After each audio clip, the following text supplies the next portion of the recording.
चलें, thank you very much Victor. सबसे पहले हम मेरा ख़्याल है टू नेशन थ्योरी के बारे में बात करेंगे।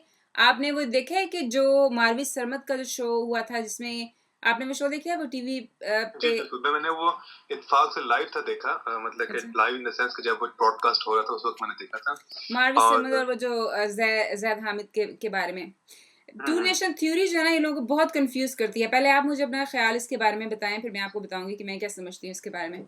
मेरा अपना जो जाती ख्याल है टू नेशन थ्योरी के बारे में, जो हमने मतलब स्कूल में पढ़ा और फिर अब मैंने जाके खुद उस पर जो रिसर्च की है, तो वो एग्जैक्टली वही बात थी जो मारवी ने की थी। उसमें शायद मैं थोड़ा सा पूरे हद तक मैं सही बात नहीं करूं, लेकिन जो ऑफ कोर्स एक पाकिस्तानी को बचपन में स्कूलों में जो माशरूम की किताब में या मुताला पाकिस्तान में सिखाया था, मैं उसके बारे से बात करूंगा। टू नेशन थ्योरी जो हमें जो बताया गया था कि हिंदू और मुसलमान दो कौमें हैं, वो इकट्ठे नहीं रह सकते। इन बेसिस पे एक नए मुल्क की डिमांड की गई, जबकि इसकी जो एक मैं कहता हूँ कि जो उसका रिजल्ट निकलता है वो ये होता है, बिकॉज हमारे फेथ्स डिफरेंट हैं। और जबकि उसका वो आप जो आती है बात के उसका मुआशी इकोनॉमिक उसका जो पहलू था वो मोस्ट इम्पोर्टेंट था, क्योंकि वो हिंदूज उस वक्त मेजोरिटी में थे और तमाम रिसोर्सेज पे जॉब्स पे उनका ज्यादा इख्तियार था, अप्रोच उनकी ज्यादा स्ट्रांग थी। तो जो मुस्लिम उस वक्त अकलियत में थे उनको जॉब्स मिलती थी, उनकी पार्लियामेंट में अक्सरियत कम थी और वो कहते थे कि हमारे आने या ना आने से हमारी लॉ मेकिंग हो जाती है। देन दे डिसाइड कि हम एक अपना मुल्क बनाते हैं जहाँ पर हम अपनी चीजों को एक्सरसाइज कर सकें। It was nothing to do with Islam, it was only for Muslims. It was very clearly it was not for Islam. ये सिर्फ मुस्लिम्स के लिए था, मतलब के जो उस वक्त माइनॉरिटीज में थे और उनको उनकी जो वो अपनी नाम ने जो अच्छा विक्टर, मैं आपको एक सेकंड इंटरप्ट करी। मैं पहले अपने नाजरीन को बता दूं कि विक्टर जो है पाकिस्तानी है और पाकिस्तान में बड़े हैं लेकिन क्रिश्चियन है। मैं एक बात आपको कहने की थी जो मेरे ज़हन में अब ख्याल आया पिछले दिनों कि आपकी बात ठीक है कि हमें यही बताया गया था, जो ज़ाहिर है जो किताबें हम पढ़ते हैं उन्हीं से हमें पता चलेगी ना हिस्ट्री। ये बताया गया था कि मुसलमानों को पीछे रख रहे थे तो इसलिए मुसलमानों ने अलग मुल्क बनाया था, वही जो आप वाली बात जो मारवी ने कही थी। बट हियर्स द थिंग, मैं उसने सोच रही कि ब्लैक्स को जैसे अमेरिका में पीछे रखते थे, इन लोगों ने स्ट्रगल की है इक्वल राइट्स लेने के लिए और आज इनकी इक्वल राइट्स हैं। एग्जैक्टली बजाय यही इसके कि इसी ये में पॉइंट डिमांड की लगा जाती, हाँ ये डिमांड की जाती कि दो मुल्क बनाए जाएं। अब यहाँ अगर ब्लैक्स ये डिमांड करते कि हमारा अलग मुल्क बनाओ, इनका भी अलग मुल्क वैसे चलना नहीं था, क्योंकि जो अच्छी बात ये तो मुझे अब समझ आई है कि डिफरेंट कल्चर्स में रहना, मुख्तलिफ रिलीजन में रहना कितनी अच्छी बात है। टॉलरेंस आती है, एक्सेप्टेंस आती है, दूसरों के नजरियात समझने का हौसला पैदा होता है, हिम्मत पैदा होती है। ये हर वक्त ये कि मैं ही सही हूँ, हम ही सही हैं, हम ही सही हैं, जो हम करते हैं सही है, वो गलत है, हम जन्नत में अब जाएंगे ये वो मतलब जहन्नम में जाएंगे। कि शादी, अगर ये वो नेचर का जो लॉ है कि एक बाग में गुलाब भी लगा होता है, मोतिया भी लगा होता है और वगैरह वगैरह लगे होते हैं, और सारे वो मिल के वो बाग की खूबसूरती को इनरिच करते हैं। एब्सोल्युटली हाँ। अब हम अब लोगों अगर ने गुलाब कह के जो दरख्त है वो सारे रिसोर्सेज को पानी को पी जाता है तो हमें तो कुछ मिलता नहीं, हाँ, हमें एक अपना अलग बाग चाहिए। हाँ, तो खुद फर्स्ट जो हमारी रिक्वायरमेंट थी, जो ड्यूरेशन जो थ्योरी है वो एग्जिस्ट करती है या नहीं करती वो एक और बात है, लेकिन टू नेशन थ्योरी है ही गलत है, हाँ, मैं आपके क्योंकि साथ आपने 100% यही स्टार्ट ही बात, नफरत की बुनियाद पे किया यही पाकिस्तान मेरा पॉइंट है। ये लोग डरते हैं, पता है हमारे मुल्क में ना इंसानों को वर्शिप करना सिखाते हैं। अल्लाह को तो हम वर्शिप करते ही हैं, कायद आज़म को वर्शिप करते हैं, अल्लामा इकबाल को वर्शिप करते हैं, हम लोगों को वर्शिप करते हैं। तो उनके खिलाफ हम ऐसे बात नहीं सुन सकते जैसे हम अल्लाह के खिलाफ बात नहीं सुन सकते। ठीक है, अब देखा जाए तो ये लोग ये कहेंगे कि नहीं नहीं कायद आज़म का ये मकसद था, नहीं कायद आज़म का ये मकसद था। भाई अल्लाह के डिफेंड करने की बंदो, कोशिश करते हैं, आप झूठ ये को भी डिफेंड सोच करते सकते हैं। हैं कि भाई कायद आज़म खुदा तो नहीं थे। कायद आज़म, लेट्स लुक बैक कि कहाँ गलतियां हुई हमसे। एक बात तो ये भी है कि चलो आप लोग माइनॉरिटीज में थे, आपने अलग मुल्क का मुतालबा किया, और बात ये कि सिर्फ कायद आज़म ने अलग मुल्क का मुतालबा किया था। उस जमाने में लियाकत अली खान और इस तरह के बहुत अच्छे अच्छे जमाने के उलमा थे जो इस चीज के जिन्होंने खिलाफ थे। उसको हाँ, खिलाफ थे, वो एग्जैक्टली इसके खिलाफ थे। ठीक है, चलो हमने अब मुल्क ले लिया, अब तो मुल्क है ना हमारा, अब तो उसी को बेहतर करना है। तो उसको बेहतर बना बेहतर उसको। करने के लिए ही ये जरूरी है कि टू नेशन थ्योरी का खुदा के वास्ते पीछा छोड़ दें। क्योंकि पहली बात तो ये कि ये भी मुझे अब समझ आई है कि बजाय इसके कि मुसलमान अलग मुल्क का सिर्फ मुतालबा करते, मैं पर्सनली ये समझती हूँ कि जो अलग मुल्क लिया है ना, इसी ने ये इंटॉलरेंस क्रिएट किया है।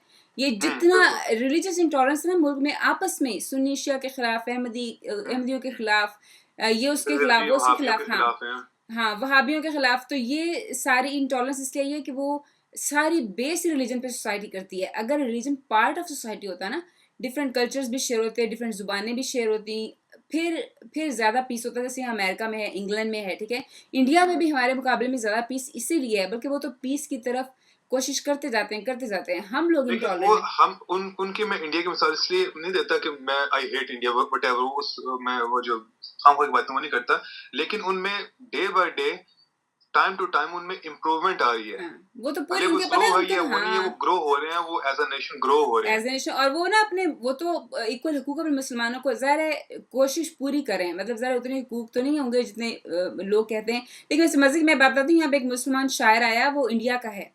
तो मैंने हम्म, उसका, आप लोग, मैंने उसको इंटरव्यू किया, अनफॉर्चुनेटली मेरा कैमरा जो है ना, वो टेप से एकदम से इंटरव्यू नहीं हुआ उसमें, आई डोंट नो व्हाई, तो मैं वो पोस्ट नहीं कर सकी। उस बंदे ने ये कहा, कहता है कि मैंने कहा आप लोग इंडिया में महफूज है, कहता है मुसलमान दुनिया में कहीं भी इतने महफूज नहीं जितने इंडिया में हो। आई विश कि मैंने वो उस मुसलमान शायर का वो मैंने ना वो नाम से वो टेप हो गया होता, ठीक है। But this is what he said. तो इंडिया में जो मुसलमान है ना, वो कम से कम पाकिस्तान के मुकाबले में इंडिया में ज्यादा सेफ हैं। बहुत ज्यादा स्कोर है। आप ये देखें ना कि हमें, जैसा हम इंडिया में नहीं है लेकिन हम चीजें को देखते हैं, इंडिया से जो चीजें आती हैं, प्रोडक्ट्स आती हैं, मूवीज आती हैं, ड्रामेज आती हैं, उनकी गेम है या जो भी चीजें आती हैं, हम उनको देखते हैं। वहां पर वो भले ड्रामाबाजी, हर कोई लिख देता है कि नहीं ये तो हिपोक्रेसी है, ये तो ड्रामाबाजी कर रहे हैं, ये तो पीछे कुछ और है, सिर्फ लोगों को दिखाने के लिए कर रहे हैं, वट एवर, वो लोगों को दिखाने के लिए कर रहे हैं, ड्रामा कर रहे हैं, झूठ है, लेकिन फिर भी वो लोगों को दिखा रहे हैं, और वहां पर जो लोग रह रहे हैं उनको ये फील होता है कि हमारे लोग आगे हैं, फ्रंट हाँ, लाइन में, मेन और स्ट्रीम वो में हैं। बल्कि अब दिखाने के लिए, वो हमें दिखाने के लिए कि भाई हम तो अपने मुसलमानों को अच्छा ट्रीट करते हैं, वो बल्कि और अपने मुसलमानों को अच्छा ट्रीट करना शुरू हो गए हैं कि असल में उनके मुसलमान हैं बहुत ज्यादा, पता नहीं कितने हम्म, करोड़ मुसलमान हैं, वो कैसे बुरा ट्रीट करें। वो तो इतने हमारे बेचारे हिंदू फंस गए हैं ना, हमारे हिंदू इतने ज्यादा नहीं है, हमारे क्रिश्चियन इतने ज्यादा नहीं है, हम्म, लेकिन हम भी जो कर रहे हैं गलत कर रहे हैं। इन लोग को यही पहली बात ये कि ये कहने से ना घबराएं कि क्या टू नेशन थ्योरी उस वक्त भी ठीक थी कि नहीं थी।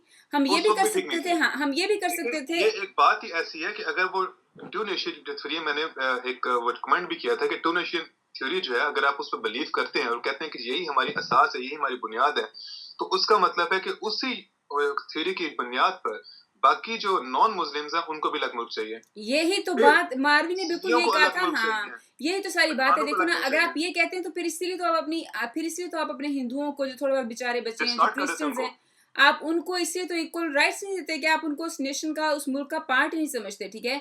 अब वो बेचारे अलग मुल्क का मुतालबा करें, और वो फिर आप उनको अलग मुल्क दें, फिर वही कत्लो गारत जो उस जमाने में हुआ था। बल्कि मैंने बहुत सारे लोग ये बात सुनते नहीं और बहुत गुस्से में आ जाते हैं। मैं अपने नाज़रीन से फिर ये दरख्वास्त करूंगी कि कायदे आज़म से हमें भी बहुत प्यार है, लेकिन वो खुदा नहीं थे। अगर आप, देखें, ये जो प्यार मोहब्बत वाली बात है ना, वो भी एक बड़ी लॉजिकल, उस पर वो भी बहुत ज्यादा बात है। अभी मैं एक जो फोरम है इसी पे, जिसमें जो कायद आज़म में मैं भी उसमें जो पार्टिसिपेट करता हूँ, उस पे हमारा कायद, हमारा आजाद और हमारा दुनिया का नंबर 1 लीडर वगैरह वगैरह बहुत सारी बातें की गई हैं। फिर मैंने उससे कहा कि वो वाला आप उसका क्लिप देखो, कि उसका जो नवासा है, शायद आपने भी वो देखा होगा, कराची में वो बेचारा भूखा नंगा एक रूम के मकान में रह रहा है, उसके पास इतने पैसे नहीं है, वो किराए के मकान में रह रहा है, उसने कितने महीनों से पैसे नहीं दिए पता हुए। है मुझे तो कायद आज़म की कायद बहुत, के नवासा। हाँ, मैं आपको एक सेकंड, मैं आपको इंटरप्ट करूँ, मुझे ना कायद आज़म वो बात है, उनकी बहुत इज्जत है, बाबा कौम के लिहाज से, हर लिहाज से। लेकिन आप दूसरे इंसान को इंसान भी समझ के देखें, खुदा तो नहीं थी ना। जैसे उनकी बेटी की मिसाल ले लें, बड़े फख्र से मेरी अम्मी हमें बताया करती थी कि कायद आज़म इतने असूल पसंद आदमी थे कि बेटी ने पारसी से शादी की तो कभी बेटी की शक्ल नहीं देखी। उस वक्त मुझे ये बात नहीं पता थी। अब मैं खुद माँ हूँ, मेरी बेटी खुदा न खास्ता देखो किसी ऐसे बंदे से शादी कर लेती है जो ड्रग्स में इन्वॉल्व है, अल्लाह रहम करे, या करप्शन या क्राइम में चोर है, इन्वॉल्व है। डाकू है, कुछ ऐसा है। हाँ, कुछ ऐसा है। तो मैं ये, तो उसमें ये कि बच्चे को बिल्कुल परे कर देना, छोड़ देना, मैं ये कहती हूँ कि बच्चा ज्यादा इंपॉर्टेंट है, उसका फैसला इंपॉर्टेंट नहीं है, ठीक है। जैसे ये ऑनर किलिंग करते हैं, मैं कहती हूँ बच्चे की ऑनर की क्या हैसियत है बच्चे की जान के आगे। ये क्या बकवास है कि मेरी बच्ची ने फलाने के साथ फिर के मैंने गला काट दिया, मेरी ऑनर बच्ची ज्यादा अहमियत है तुम बच्चे को, बल्कि उस वक्त बच्चों को आपकी ज्यादा जरूरत है। बच्चे ने गलती की है, आप उसको तसल्ली दें, बिल्कुल साथ बिल्कुल दें, बिल्कुल। उसको कहें कि कोई कोई बड़ी बात नहीं, लोग जो बकवास करते हैं करें, मैं तुम्हारे साथ हूँ, इंसान गलतियां करता है। और इसी तरह बच्ची अगर शादी, जैसे पारसी से शादी की थी, खुद कायद आज़म रहमतुल्लाह अलैह ने, अल्लाह उनको जन्नत नसीब करे, अजीम आदमी थे, शादी की पारसी औरत से, ठीक है। हम्म, अब वो अपनी माँ के रिश्तेदारों में कई लड़कियां भी शादी कर ली, तो खुद उसकी शक्ल नहीं देखी। ये मुनाफकत भी है ना एक तरह से, कि खुद तो आपने बहुत बड़ी पारसी, मुनाफिकत है। हाँ, और फिर आप देखिए, सारी एक जिंदगी बेटी के, कौम हाँ, को खैर आप पता है हमारे और हमारे लोगों को थोड़ी थोड़ी क्या क्या अब सोचने में क्या हर्ज है। हम कोई खुदा न खास्ता कायद आज़म को बुरा नहीं समझते, लेकिन ये छोटी छोटी बातें, इसी तरह जो दो कौमी नजरिया है, ठीक है, कायद आज़म ने पेश किया, मैं हम ये भी कहते हैं कि उस जमाने में देखो हम अपनी अकलियतों को कैसे ट्रीट करते हैं, इसी तरह हिंदू भी करते होंगे। इसी तरह अमेरिका में ब्लैक्स को बहुत बुरा ट्रीट किया जाता था एक ज़माने में। बाकी दुनिया भर में अक़लियतों ने स्ट्रगल की है अपने राइट्स के लिए, उसी मुल्क में रहकर, और उसी मुल्क का पार्ट बने हैं। अब पूरी दुनिया में मेरे ख़्याल सिर्फ पाकिस्तान एक ऐसा वाहिद मुल्क है जो सेपरेट मुल्क बनाया गया, हाँ, जो कि एक ऐसा मुल्क बनाया गया। चलो ठीक है, हम उसमें भी प्राइड फील करते हैं, प्राइड फील करें, लेकिन अब आप ये समझ लें कि अब दो कौमी नजरिए की जान छोड़ दें। अब तो दुनिया खुद छोड़, देखो ना, अब अच्छा मजे की बात है, जान छोड़ देते हैं, आप और मैंने छोड़ दी है। हम यही पाकिस्तान में होते हैं, हम दो कौमी नजरिया करते रहते हैं, ठीक है। यहाँ आए, अब इनके मुल्क में इन्होंने हमें जॉब्स भी दिए हैं, हमें पैसा भी दिया है, हमें प्रोटेक्शन भी दिया है, हम यहाँ सेफ भी हैं, बड़े बड़े घर भी हैं। अब हमें दो कौमी नजरिया भूल गया। अब यहाँ पे ये क्रिश्चियन के साथ हम इनकी नेशन, अब हम प्राउडली कहते हैं मैं अमेरिकन हूँ। तो अब वो दो, अब तो किसी और नेशन के साथ रह रहे हैं ना। अब ये अगर कहना शुरू कर दें हम टू नेशंस हैं यहाँ पे, मुसलमानों को यहाँ से बाहर निकालो, फिर हमें बड़ी तकलीफ होगी। तो हम लोग भी खुद गर्ज हैं। ये जो पाकिस्तान में टू नेशन, इन्हीं को जब ये एक देखिए, एक ये बात है कि जो हमने पाकिस्तान में जो लॉज बनाए हुए हैं, जब हम पे वो अप्लाई होते हैं तो हम वो एक्सेप्ट नहीं करते। अमेरिका में अगर यहाँ पर अप्लाई हो ना, तो हम यहाँ पर चीखे मारेंगे, क्या रोडों में निकलाएंगे और हड़तालें करेंगे। लेकिन यही हम लोग कहते हैं वहाँ पर होने चाहिए। अब ये जो पाकिस्तान में कोई माइनॉरिटी को अपना वो प्रीच करने की इजाजत नहीं है ना, कोई रिलीजन, लेकिन यहाँ पे अगर ये हमें क्या दें कि आपको प्रीच करने की इजाजत नहीं है, मस्जिद बनाने की इजाजत नहीं, तो हम इतने गुस्से में हैं, ठीक है। तो ये और लेकिन इस बात से ये सबक सीखना चाहिए कि ये मुल्क इसलिए तरक्की कर रहे हैं कि ये हर किसी को अकोमोडेट करते हैं, पीस रखते हैं, लड़ाई नहीं डालते। अब ये अगर उस वक्त थी भी, अब मुझे तो ये ज़ैद हामिद पता है, ज़ैद हामिद को कहते हैं आईएसआई का एजेंट है। इसमें मैं एक बात क्लियर कर दूं कि वो जो कहता है आईएसआई का एजेंट होना बड़े फ़ख्र की बात है। असल में बात यह है कि लोग आईएसआई के ख़िलाफ़ हो गए हैं। आईएसआई हमारा जो इदारा है इंटेलिजेंस का पाकिस्तान का, उसमें कह रहे हैं कि बहुत सारे क्रिमिनल्स भर्ती हुए हैं, वो रातों को डाके डालते हैं और आईएसआई के एजेंट भी हैं, वो अपने ही लोगों को मार रहे हैं। इसलिए लोग, उसके लिबरल लोग जो हैं उस पाकिस्तान में रहने वाले, इसलिए आईएसआई के खिलाफ हैं। इसलिए नहीं कि हमें कि उनको अपने इदारे से कोई दुश्मनी है, उनको ये है कि ये अपने ही लोगों को मार रहे हैं और आज तक इन्होंने कोई मुल्क के दिफा के लिए कोई अच्छा काम किया नहीं।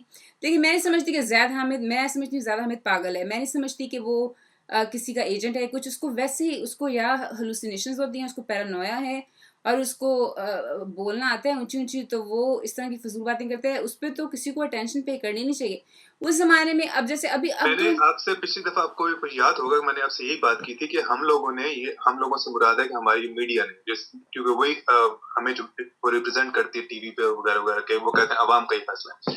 ये लोग जो है, ये सारे चोर हो चुके, डाकू, जिसके पास कोई नॉलेज नहीं है, कोई उनका म्यार नहीं बात करने का, उनको ला के टीवी में बिठा देते हैं और उनका पॉइंट ऑफ व्यू लेते हैं और फिर कहते हैं ये अवाम की बात है, ये हम लोग ही बोल रहे हैं। और यहाँ पर ये इंप्रेशन मिलता है कि पाकिस्तान के जो लोग हैं उनकी ये बात है।